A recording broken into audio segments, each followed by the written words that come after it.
Ration ഡോക്സിൻ്റെ അടുത്ത വീട്ടിലേക്ക് സ്വാഗതം. ഇന്നിപ്പോൾ നമ്മൾ പറഞ്ഞാൽ നമ്മൾ കുറേ ദിവസം കൊണ്ട് അല്ലെങ്കിൽ കുറച്ച് നാളായിട്ട് കാണാൻ കാത്തിരുന്ന തുടരും സിനിമ.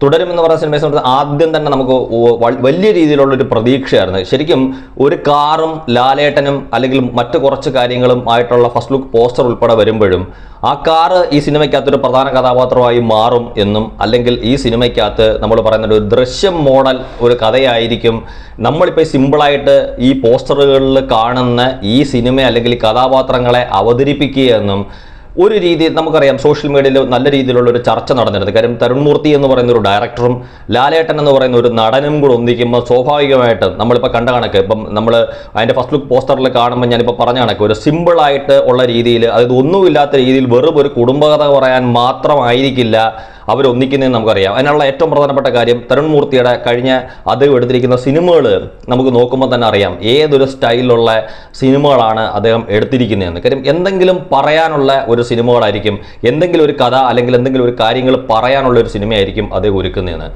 അപ്പം അത് ഒട്ടും നഷ്ടപ്പെടാത്ത രീതിയിൽ ഏറ്റവും ഭംഗിയായിട്ട് ഗംഭീരമായിട്ടുള്ള രീതിയിൽ തന്നെയാണ് തുടരും എന്ന് പറയുന്ന സിനിമ എടുത്തിരിക്കുന്നത്. ഇപ്പോൾ ലാലേട്ടനായാലും ശോഭനയായാലും ഇതിനകത്ത് നമ്മൾ പറഞ്ഞ കണക്ക് വലിയ പ്രാധാന്യമില്ലാത്ത രീതിയിൽ വന്നു പോകുന്ന കഥാപാത്രങ്ങളായാലും എല്ലാവരും അതിമനോഹരമായിട്ട് തന്നെയാണ് സിനിമ എടുത്തിരിക്കുന്നത്. ഇപ്പോൾ എൻ്റെ ഫസ്റ്റ് ഹാഫ് പോയിട്ട് അതിൻ്റെ ഒരു സെക്കൻഡ് ഹാഫ് എന്ന് പറയുന്നത് തീർച്ചയായിട്ടും ഈ പറഞ്ഞ കണക്ക് നമ്മൾ ഒരിക്കലും മറക്കാത്ത രീതിയിൽ, അതായത് നമ്മൾ എപ്പോഴും നമുക്ക് അറിയാം ഇത്തരത്തിലുള്ള ഒരു സിനിമകൾ കാണുമ്പം അതിനകത്ത് അഭിനയിക്കുന്ന കഥാപാത്രങ്ങൾ നമ്മളെ കൂട്ടിക്കൊണ്ടു പോകുന്നത് നമ്മളും ആ ഒരു സാഹചര്യത്തിലേക്ക് പോകുമ്പം നമ്മൾ എത്രമാത്രം ശരിക്കും പറഞ്ഞാൽ ഓരോരുത്തരും അനുഭവിക്കുമ്പോഴാണ് നമുക്കറിയാവുന്നത്. ഇപ്പോൾ ഓരോരുത്തരുടെയും കുടുംബത്തിൽ ഇത്തരത്തിലുള്ള പ്രശ്നങ്ങൾ വന്നു കഴിയുമ്പം, അല്ലെങ്കിൽ ഓരോരുത്തരുടെയും ജീവിതത്തിൽ അത്തരത്തിലുള്ളൊരു പ്രശ്നങ്ങൾ വന്നു കഴിയുമ്പം നമ്മൾ എങ്ങനെ ഇതിനെയൊക്കെ നേരിടും എന്നുള്ളൊരു ചോദ്യം പലർക്കും ഉണ്ടാവാറുണ്ട്. കാര്യം അത്തരത്തിൽ ഉള്ള ഒരു രീതിയിൽ ഉള്ള സംഭവങ്ങൾ അതിനകത്ത് എല്ലാം ഉണ്ട്. അത് നമ്മൾ ചോദിക്കുന്ന നമുക്ക് അധികമായോ എന്ന് ചോദിച്ചാൽ അധികമല്ല, എല്ലാം ആവശ്യത്തിന്. അതായത് നമ്മളിപ്പോൾ സോങ്സ് ആണെങ്കിലും ശരി, അല്ലെങ്കിൽ ഫൈറ്റ് ആണെങ്കിലും ശരി, ഇതിനകത്തുള്ള മറ്റ് എല്ലാ കാര്യങ്ങളും നമ്മൾ എടുത്തു വരുമ്പോഴത്തേക്ക് അതിമനോഹരമായിട്ട് തന്നെയാണ് ഈ സിനിമ ഒരുക്കിയിരിക്കുന്നത്. എനിക്ക് തോന്നുന്നു ഇപ്പോൾ രജപുത്ര രഞ്ജിത്തിനെ സംബന്ധിച്ചിടത്തോളം അദ്ദേഹത്തിന് അഭിമാനിക്കാം ഇത്തരത്തിലുള്ള ഒരു സിനിമ ഒരുക്കിയതിന്. തരുൺമൂർത്തി എന്നൊരു ഡയറക്ടറിലേക്ക് രഞ്ജിത്തിന് എത്താൻ സാധിച്ചു. അതുവഴി അവർക്ക് ലാലേട്ടൻ എന്ന് പറയുന്ന ഒരു നായകനിലേക്ക് എത്താനും സാധിച്ചു. പിന്നെ ലാലേട്ടനെ കുറിച്ച് ഞാനിപ്പം ലാലേട്ടൻ്റെ കഥാപാത്രത്തിന് അല്ലെങ്കിൽ ലാലേട്ടൻ്റെ ഇതിൻ്റെ അഭിനയത്തിനെ കുറിച്ച് കൂടുതൽ ഞാൻ പറയുന്നില്ല. കാര്യം ഞാൻ എൻ്റെ ടീസർ റിവ്യൂ എന്ന് പറയുന്ന സമയത്ത് അല്ലെങ്കിൽ ഒപ്പീനിയൻ പങ്കുവെക്കുന്ന സമയത്ത് ഞാൻ ചില കാര്യങ്ങൾ പറഞ്ഞിട്ടുണ്ടായിരുന്നു. അത്തരത്തിലുള്ള കാര്യങ്ങൾ ഇപ്പം നമ്മൾ പറഞ്ഞ സിനിമ കാണുമ്പോഴും എനിക്ക് ഫീൽ ചെയ്യും. പക്ഷെ അതൊന്നും ഇവിടെ പ്രസക്തമല്ല. ലാലേട്ടൻ ഈ കഥാപാത്രത്തിന് ചെയ്തിരിക്കുന്നത് അത് അതിഗംഭീരമായിട്ട്. ഇപ്പം ലാലേട്ടൻ കഴിഞ്ഞ കുറേ വർഷങ്ങൾക്ക് പുറകോട്ട് പോയി എന്നൊന്നും ഞാൻ വിശ്വസിക്കുന്നില്ല. ചില ആൾക്കാർ പറയാറുണ്ട് 80കളിൽ കണ്ട ലാലേട്ടൻ അല്ലെങ്കിൽ 90കളിൽ കണ്ട ലാലേട്ടൻ. അങ്ങനെയൊന്നുമല്ല. ഇപ്പം എനിക്ക് തോന്നുന്നു ലാലേട്ടൻ ഇന്നത്തെ കാലഘട്ടത്തിൽ നിന്നുകൊണ്ട് ചെയ്യാവുന്ന അതിഗംഭീരമായിട്ടുള്ള രീതിയിൽ ഒരു റോളാണ്. അതായത് ലാലേട്ടനോട് ഏതൊരു പ്രേക്ഷകനും കാണുമ്പം ഇഷ്ടം തോന്നുന്ന രീതിയിൽ ഉള്ള സിനിമയാണ്. പിന്നെ മറ്റൊരു കാര്യം എന്താണെന്ന് വെച്ചാൽ ഇപ്പോൾ ലാലേട്ടൻ്റെ കഴിഞ്ഞ കുറേ സിനിമകൾ നമ്മൾ ഇങ്ങോട്ട് എടുക്കുമ്പം വിജയിച്ചു അല്ലെങ്കിൽ വിജയത്തിൻ്റെ വക്കിൽ വന്ന് നിൽക്കുന്നു എന്ന് കണക്കാക്കിയിരിക്കുന്ന പല സിനിമകളിനകത്തും ലാലേട്ടനോടൊപ്പം പ്രാധാന്യം അല്ലെങ്കിൽ ലാലേട്ടനെ സപ്പോർട്ട് ചെയ്യാൻ വേണ്ടിയിട്ട് ഒരുപാട് ക്യാരക്ടേഴ്സ് ഉള്ളപ്പം ഇതൊരു ലാലേട്ടൻ സിനിമയാണെന്ന് തന്നെ നമുക്ക് പറയാം. കാര്യം എനിക്ക് തോന്നുന്നു ഇതിനകത്ത് ലാലേട്ടൻ്റെ എത്ര ഹേറ്റേഴ്സ് ആയിട്ടുള്ള ആൾക്കാരാണെങ്കിൽ പോലും ശരിക്കും പറഞ്ഞാൽ ഇതിനകത്ത് മറ്റൊരാൾ ഇതിനകത്ത് ലാലേട്ടൻ്റെ മേളിൽ നിൽക്കുന്നു, അല്ലെങ്കിൽ മറ്റൊരാളുടെ ഒരു സ്റ്റാർ വാല്യൂ സിനിമയ്ക്കകത്ത് ഉപയോഗിക്കുന്നു. ഇപ്പോൾ എമ്പുരാൻ പോലുള്ള സിനിമകൾ ഞാൻ എന്നും ഞാൻ പറയുന്ന കണക്ക് ഇപ്പം ലാലേട്ടനോടൊപ്പം പൃഥ്വിരാജും ടോവിനോ തോമസും ഉണ്ടായിരുന്നു എന്ന് പറയുന്ന അതിനകത്ത് ഉറച്ചു നിൽക്കുന്ന കണക്ക്. പക്ഷേ ഈ സിനിമയെ സംബന്ധിച്ചിടത്തോളം ഇത് ലാലേട്ടൻ്റെ ഒരു സിനിമയാണ്. ഇത്തരത്തിലുള്ളൊരു വിജയമാണ് ലാലേട്ടന് വേണ്ടുന്നത്.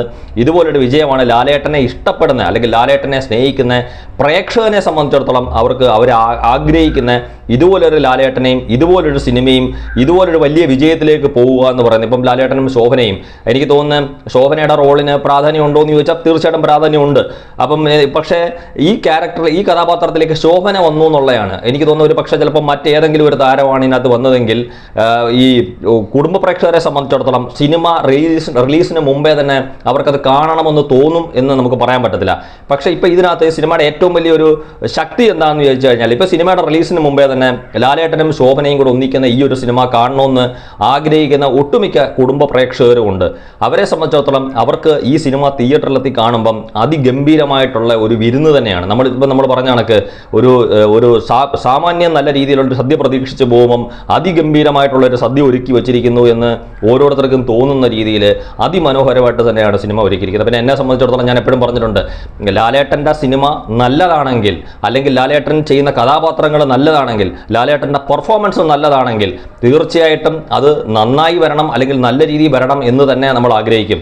പിന്നെ ലാലേട്ടൻ്റെ സിനിമകളും അല്ലെങ്കിൽ അദ്ദേഹത്തിൻ്റെ പെർഫോമൻസിനെ കുറിച്ച് എതിരഭിപ്രായമുള്ള സമയത്ത് നമ്മൾ തുറന്നു പറയും. അല്ലാതെ ചില ആൾക്കാർ മമ്മൂക്ക എന്തു ചെയ്താലും അദ്ദേഹത്തിനെ കുറ്റം പറയൂ എന്ന് പറയുന്ന രീതിയിലേക്ക് ചിന്തിക്കേണ്ട, അല്ലെങ്കിൽ അത്തരത്തിലുള്ള രീതിയിലുള്ള ആളല്ല ഞാൻ. എന്നെ സംബന്ധിച്ചിടത്തോളം നല്ലതെന്ന് തന്നെ പറയും. കാര്യം ലാലേട്ടൻ്റെ എനിക്ക് തോന്നുന്നു ഇനി കഴിഞ്ഞ കുറേ വർഷങ്ങൾ എടുത്താൽ, അല്ലെങ്കിൽ ഇനി അടുത്ത കുറേ വർഷങ്ങൾ കഴിയുമ്പം പോലും നമ്മുടെ മനസ്സിൽ ഈ പറഞ്ഞ ഓർമ്മകളിൽ നഷ്ടപ്പെടാതെ നിൽക്കുന്ന ഒന്ന് തന്നെ ആയിരിക്കും ലാലേട്ടൻ്റെ ഷൺമുഖൻ എന്ന് പറയുന്ന കഥാപാത്രം. കാര്യം അത്രയും മനോഹരമായിട്ട് തന്നെ ഒരു സാധാരണക്കാരൻ്റെ ഭാഗത്ത് നിന്നുകൊണ്ട് നമ്മൾ ചിന്തിക്കുമ്പോൾ, അല്ലെങ്കിൽ നമ്മൾ ഓരോരുത്തരും ലാലേട്ടൻ്റെ ഭാഗത്ത് നിന്നുകൊണ്ട് ചിന്തിക്കുമ്പം നമ്മുടെയൊക്കെ ഉള്ളിലുണ്ടാകുന്ന ചില വെപ്രാളം അല്ലെങ്കിൽ ചില കാര്യങ്ങൾ ലാലേട്ടൻ അതിഗംഭീരമായിട്ട് അതിഭംഗിയായിട്ട് ഒരുക്കി വെച്ചിട്ടുണ്ട് ഈ സിനിമ.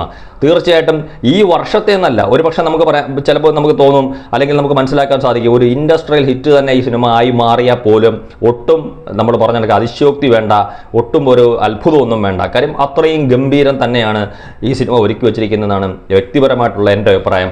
തീർച്ചയായിട്ടും ഇത് തിയേറ്ററിൽ പോയി എല്ലാവരും കാണുക.